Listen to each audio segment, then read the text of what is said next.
நம்ம உண்மையா இருந்தா போதும், பிசாசு நம்ம பக்கம் கூட வராது, நம்மளை பார்த்து பயந்து போடிரும். அல்லேலூயா. நம்ம உண்மையா இருக்க வேண்டும். தானியேல் புஸ்தகம் 6ஆம் அதிகாரம் 28வது வசனம். தரியுவின் ராஜ்யபார காலத்திலும், தரிவின் ராஜ்யபார காலத்திலும், பெர்ஷியனாகிய கோரேசுடைய ராஜ்யபார காலத்திலும், பெர்சனாகிய கோரேசின் ராஜ்யபார காலத்திலும் தானியேலின் காரியம் ஜெயமாயிருந்தது. தானியேல் காரியம் எப்படி இருந்தது? ஜெயமா. அது ஒரு காரியத்துல அவர் தோத்து போனதே இல்லை. அவர் காரியம் ஜெயமா இருந்தது. அல்லேலூயா. காரணம் என்ன? அவர் என்ன செஞ்சாரு? உண்மையில இருந்தார். அதனால காரியம் முழுவதும் ஜெயமா இருந்துச்சு. நம்ம வாழ்க்கையிலும் உண்மையா இருந்தோம்னா நம்ம வாழ்க்கை ஜெயமா இருக்கும். நம்ம பொய், கோபம், தப்பு தப்பா பேசும்போது தான் அங்க என்ன ஆயிருது? நம்ம வாழ்க்கையில தோல்வியா மாறிடுது. நம்ம வாழ்க்கையில உண்மையா இருந்தா கர்த்தர் நிச்சயமா நம்ம வாழ்க்கையில ஜெயமா மாற்றுவார். அல்லேலூயா.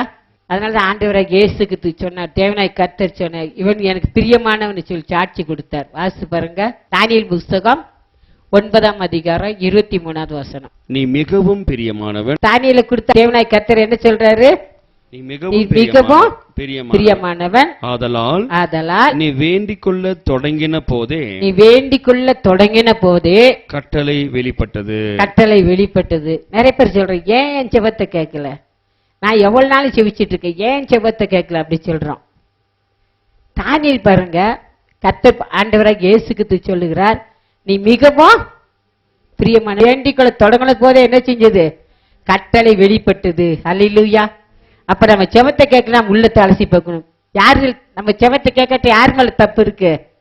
நம்ம மேலதான் தப்பு இருக்கு. நம்ம உள்ளத்தை அலசி பார்க்க வேண்டும். நீ வேண்டிக்கொள்ள தொடங்கின போதே கட்டளை என்ன செஞ்சது? வெளிப்பட்டது. உண்மையுள்ளவரா இருக்குமானால் நம்ம வேண்டிக்கொள்ள தொடங்கும் போதே கட்டளை வெளிப்பட்டு உடனே நம்ம செவத்தை கர்த்தர் கேட்பார். ஒரு சின்ன செவம் பண்ணா போதும், கர்த்தர் செவத்தை கேட்பார். அதை நம்ம வேண்டிக்கொள்ள தொடங்கின போதே கட்டளை அவனுக்கு என்ன செஞ்சது? வெளிப்பட்டது அப்படி சொல்றாரு. ஆபிரகாம் உண்மையா இருந்தார். 2வது மோசே உண்மையா இருந்தார். 3வது தானியேல் உண்மையா இருந்தார். கடைசியாக 1 தீமோத்தேயு புஸ்தகம் 1ஆம் அதிகாரம் 12வது வசனம். என்னை பலப்படுத்துகிற நம்முடைய கர்த்தராகிய இயேசு கிறிஸ்து, என்னை பலப்படுத்துகிற நம்ம கர்த்தராகிய இயேசு கிறிஸ்து என்னை உண்மை உள்ளவன் என்று எண்ணி இந்த ஊழியத்திற்கு ஏற்படுத்தினபடியால் அவரை ஸ்தோத்திரிக்கிறேன். பாருங்க, பவுல் உண்மை உள்ளவர் இருந்ததுனால தான் கர்த்தர் என்ன செஞ்சாரா? ஊழியத்துக்கு ஏற்படுத்தி இருந்தாரா.